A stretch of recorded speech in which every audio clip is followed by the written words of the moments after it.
నమస్తే, welcome to Suman TV. ప్రస్తుతం మనతో పాటు ఉన్నారు ఆరోగ్యరత్న డాక్టర్ రాఘవేంద్ర గారు, sciatica and try needle specialist. So సార్తో మాట్లాడి మరికొన్ని విషయాలు హెల్త్ గురించి అప్డేట్ తెలుసుకుందాం. నమస్తే సార్. నమస్తే సార్, ఇప్పుడు చూసుకుంటున్నైతే మోకాళ్ళ నొప్పుల గురించి మీకు చెప్పాల్సిన అవసరం లేదు, స్పెసిఫిక్గా ఎంతమంది ప్రాబ్లం ఫేస్ చేస్తున్నారు అనేది. సో అసలు మొదటిగా వీళ్ళు ఆ ప్రాబ్లం ఫేస్ చేయడానికి అంటే 60s 80sలో చూసుకుంటే వాళ్ళకి రావడం సర్వసాధారణం. కానీ ఇప్పుడు మనం 40s ఈవెన్ ద 35s వాళ్ళకు కూడా ఈ ప్రాబ్లం అనేది ఎక్కువగా చూస్తున్నాం. అసలు వీళ్ళకి ఎక్కడ ట్రిగర్ అవుతుంది అంటారు ఆ పెయిన్ అనేది? ఇప్పుడు ఈ 35 నుంచి స్టార్ట్ అవుతున్నాయి. జనరల్గా నా దగ్గరికి వస్తారు, వచ్చే వాళ్ళలో 35 నుంచే మొదలవుతూ ఉంటుంది. ఇది జనరల్గా నీ పెయిన్ ఆస్టియోఆర్థరైటిస్ నీ ఓఏ నీ అని చెప్తాము. ఇది జనరల్గా తక్కువ వయసులో ఎందుకు వస్తుందంటే ఈ మధ్య ఎక్కువసేపు నించోవడం, ముఖ్యంగా లేడీస్లో ఎక్కువగా చూస్తాం. జెంట్స్లో కూడా ఉంటుంది, కాకపోతే లేడీస్లో ఎక్కువ ఎక్కువ ఉంటుంది. ఎందుకంటే కొంచెం కాల్షియం లెవెల్స్ కొంచెం తక్కువగా ఉండడము, ఎక్కువసేపు నించొని చేయడము, ఈవెన్ కిచెన్లో అనుకోవచ్చు. అటువంటి వాటిలో కొంచెం ఎక్కువగా బయట ఎక్కువ తిరగరు కాబట్టి సన్ ఎక్స్పోజర్ కూడా తక్కువగా ఉంటుంది. బోన్స్ కూడా అంతా కొంచెం స్ట్రాంగ్గా తక్కువగా ఉంటాయి. అలాగా ఎక్కువసేపు నించొని చేయడం ఒక కాజ్ అని చెప్పుకోవచ్చు. కిచెన్లో కానీ ఇలా చేయడం ద్వారా ఏంటంటే ఎక్కువగా ప్రెషర్ పడిపోయి ఒకటే చోట దానిపైన పడి అరగడం అన్నది చూస్తూ ఉంటాం. స్టార్టింగ్లో grade 1 ఉంటుంది, grade 2, grade 3, grade 4 అలా ఉంటాయి. సో వేర్ అండ్ టేర్ అనే ముఖ్యంగా చెప్తాం అనమాట. 35 కాకుండా ఇంకా పెద్ద వయసు వాళ్ళకు 50 years కానీ ఎలాగంటే ఓఏని ఆస్టియోఆర్థరైటిస్ని. సో దీంట్లో ఇది ఉన్నప్పుడు ఏమవుతుందంటే కాళ్ళ దగ్గర నొప్పి రావడము, కొంచెం వాపు ఉండడము, ఆ తర్వాత ఎక్కువసేపు నడవలేకపోవడం, మెట్లు ఎక్కలేకపోవడం, కింద కూర్చోలేకపోవడం, ఇవన్నీ లక్షణాలు ఉంటాయి మోకాళ్ళ అరుగుదల ఉన్నప్పుడు. సో దీనికి ఏంటంటే ఇలా ఉన్నప్పుడు వెంటనే డాక్టర్ని కలిసి ఎక్స్రే తీర్చుకొని ఎక్కడ ప్రాబ్లం ఉందో ఏందో చూసుకోవడం మంచిది. దాంతోపాటు ఎక్కువసేపు నించొని పని చేయడం, తర్వాత ఎక్కువసేపు దూరం నడవడం, మెట్లు ఎక్కడం, ఇటువంటివి తగ్గిస్తే కొంతవరకు నొప్పి అదుపులో పెట్టుకోవచ్చు అనమాట.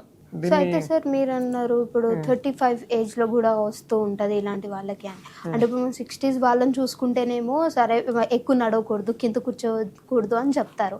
మరి 35 ఏజ్లో వాళ్ళు కూడా కింద కూర్చోవాల్సి వస్తుంది, ఎక్కువ దూరం నడవాల్సి వస్తుంది. ఇలాంటి వాళ్ళకి మరి ఎలాంటి జాగ్రత్తలు తీసుకోవాలి అంటారు? ఇలాంటి వాళ్ళకే ట్రీట్మెంట్ మా దగ్గరికి వస్తే కనుక డ్రై నీడ్లింగ్ ట్రీట్మెంట్ ద్వారా వాళ్ళకు ట్రీట్మెంట్ చేసి నొప్పిని తగ్గించవచ్చు. వెంటనే తగ్గించవచ్చు. తొందరగా తగ్గించే అవకాశాలు ఉంటాయి. చిన్న ఏజ్ వాళ్ళకు, తొందరగా వచ్చిన వాళ్ళకి లేట్ చేయకుండా ఎక్స్రే చూసుకొని ఎక్కడ ప్రాబ్లం ఉంది ఏమైందో చూసుకొని దాన్ని బట్టి వెంటనే ట్రీట్మెంట్ చేసి దాంతోపాటు కొంచెం రెస్ట్, ఎక్సర్సైజెస్ ఇవన్నీ తీసుకొని మా దగ్గర ఉన్న స్పెషలిస్ట్ని సంప్రదించి కొంచెం టాబ్లెట్స్ వాడి ఆ తర్వాత ఆ నొప్పిని, వాపుని తగ్గించేసేయచ్చు. ముఖ్యంగా ఈ డ్రై నీడ్లింగ్ ట్రీట్మెంట్ ద్వారా చాలా బాగా తగ్గించవచ్చు, తొందరగా తగ్గుతుంది. ఈ ట్రీట్మెంట్ ఎలా ఉంటుంది సార్? ట్రీట్మెంట్ అంటే నీడిల్స్ ఉంటాయి చిన్నవి, హెయిర్ లాగా ఉంటాయండి. దానికి మెడిసిన్ ఏమి ఉండదు. జస్ట్ ఎక్కడెక్కడ నీ దగ్గర ఎక్కడెక్కడ ప్రాబ్లం ఉందో ఎక్స్రేలో ఎక్కడ అరిగిపోయింది, ఎంత ఏ స్టేజ్లో ఉంది, ఫస్టా సెకండా చూసుకొని దాన్ని బట్టి ఎక్కడెక్కడ ప్రాబ్లం ఉందో అక్కడ అంత నీడిల్స్ తోటి ట్రీట్మెంట్ చేసి అక్కడ ఉన్న నొప్పిని తగ్గించవచ్చు అనమాట.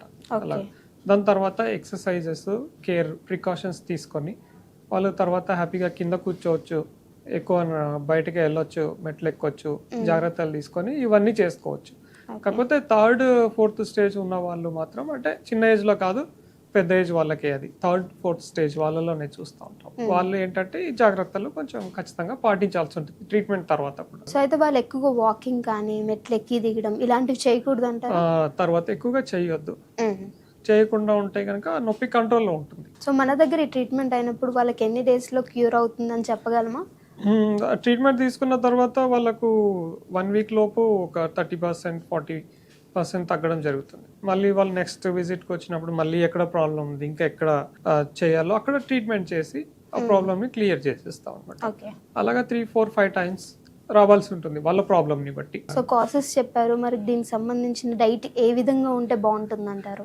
దీనికి మోకాళ్ళ నొప్పులకు సంబంధించింది అయితే కొంచెం కాల్షియం ఎక్కువ ఉన్న డైట్, మిల్క్ కావచ్చు, తర్వాత ఎగ్స్, తర్వాత calcium rich foods, dry nuts ఇలాంటివి నట్స్ తీసుకోవడము, తర్వాత పాలకులో కాల్షియం ఎందులో ఎక్కువ ఉంటుందో అటువంటివి ఎక్కువ తీసుకోవడము, దాంతోపాటు ఎక్సర్సైజెస్, మెడికేషన్, కొంచెం కాల్షియం సప్లిమెంట్స్ తీసుకోవడము, ఇలా చేసుకుంటే బాగుంటుంది. Okay sir, thank you. నా పేరు ప్రవీణ్ కుమార్, నా ఏజ్ వచ్చేసి 35. నాకు ఈ లోయర్ బ్యాక్ పెయిన్ అనేది లాస్ట్ 10 months నుంచి సివియర్గా ఉంది. ఎంతలా సివియర్గా అంటే అంతకుముందు నేను సాఫ్ట్వేర్ జాబ్ చేస్తాను, అంతకుముందు ఈ బ్యాక్ పెయిన్ ఉందో లేదో తెలియదు. నేను కెనడా వెళ్ళినప్పుడు ఆల్మోస్ట్ 20 hours జర్నీ చేశాను. జర్నీ చేసినప్పుడు అక్కడికి వెళ్ళిన తర్వాత ఒక 15 minutes కూడా కూర్చోలేని పరిస్థితిలో ఉండే. అక్కడ అసలు వర్క్ చేయలేకపోయాని, ఒక కూర్చొని పడుకొని వర్క్ చేసేవాడిని. చాలా అంటే చాలా ఇబ్బంది అయింది. ఈ బ్యాక్ పెయిన్ ఇష్యూ వల్లే మళ్ళీ రిటర్న్ రావాల్సిన పరిస్థితి వచ్చింది నాకు. అక్కడ ఆల్మోస్ట్ ఒక 2 months ఫిజియోథెరపీ చేయించాను, అక్కడ మసాజ్లు చేయించాను, కైరోప్రాక్టిక్, అన్నీ టెంపరీ రిలీఫ్లు ఇస్తున్నాయి. అక్కడ హాస్పిటల్స్లో కూడా తిరిగాను. వాళ్ళు మెడిసిన్ రాశారు తప్పించి ఇంకంతకుమించి ఏమీ చేయలేదు. ఆ మెడిసిన్ యూజ్ చేస్తే కూడా ఎన్నాళ్ళు వాడుతానో అన్నాళ్ళు రిలీఫ్ ఉంటుంది, ఆ తర్వాత ఏమీ లేదు. ఇక్కడ ఇక వెంటనే ఇండియాకి వచ్చేసాను ఈ బ్యాక్ పెయిన్ భరించలేక. వచ్చేసి ఎంఆర్ఐ కూడా తీయించాను. ఎంఆర్ఐ తీయిస్తే ఆ నర్వ్కి అనేది, ఈ స్పైన్ అనేది బాగా కంప్రెస్ చేస్తుంది. ఈ కంప్రెషన్ వల్ల ఈ లోయర్ బ్యాక్ పెయిన్ అనేది చాలా సివియర్గా ఉంది. ఇండియాకి వచ్చిన తర్వాత వేరే హాస్పిటల్స్లో తిరిగాను. లాస్ట్కి ఒక హాస్పిటల్లో ఫిజియోథెరపీ చేశాడు కొన్నాళ్ళ నుంచి. ఒక టైంలో తగ్గిపోలేదు, మళ్ళీ ఇంకో సిట్టింగ్ అన్నాడు. ఆ టైంలో కూడా ఏం తగ్గలేదు. మళ్ళీ అడిగితే మళ్ళీ ఇంకో సెట్టింగ్ తీసుకుంటే మెల్లిగా తగ్గుతుంది అన్నాడు. ఇంకా నాకు అంతే పెద్దగా రిజల్ట్ కనిపించకపోయేసరికి ఇంకా యూట్యూబ్లో చూశాను, దీని గురించి వెతికి చూస్తే ఈ సార్ గురించి తెలిసింది. రాఘవేంద్ర సార్ మాచని. ఇది చూసి ఇంకా నేను ఉప్పల్ నుంచి వచ్చేసాను. ఇక్కడ దూరమైనా సరే ఇంకా నాకు ఏంటంటే మెయిన్గా నా జాబ్ వచ్చేసి సాఫ్ట్వేర్ కాబట్టి నేను ఆబ్వియస్లీ 8-9 hours కూర్చొనే చేయాలి. ఇంకా ఈ సిచ్యువేషన్లో నాకు కనిపించింది ఒక్కటే, నాకు ఈ డబ్బులు అని కాదు, ఏది కాదు, నాకు సొల్యూషన్ దొరకాలి దీని గురించి అని చెప్పేసి. ఇప్పుడు సర్జరీకి వెళ్దాము అంటే దానివల్ల మళ్ళీ అది ఏమైనా ఫెయిల్ అవుతే ఇబ్బంది అవుతుంది చాలా ఫ్యూచర్లో, అసలు కూర్చొని అవ్వదని చెప్పేసి చాలామంది ఫ్రెండ్స్ సజెస్ట్ చేశారు. దానివల్ల చూశాను ఇక్కడ వితౌట్ సర్జరీ అని చెప్పేసి చూశాను. ఈ రివ్యూస్ కూడా చూశాను చాలామందివి.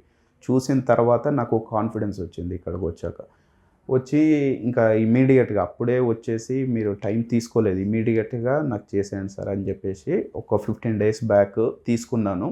నాకు ఆల్మోస్ట్ చాలా వరకు ఇప్పుడు ఇదివరకు ఒక 10-15-20 minutes కూర్చుంటే నాకు పెయిన్ స్టార్ట్ అయ్యేది, సివియర్గా ఉండేది.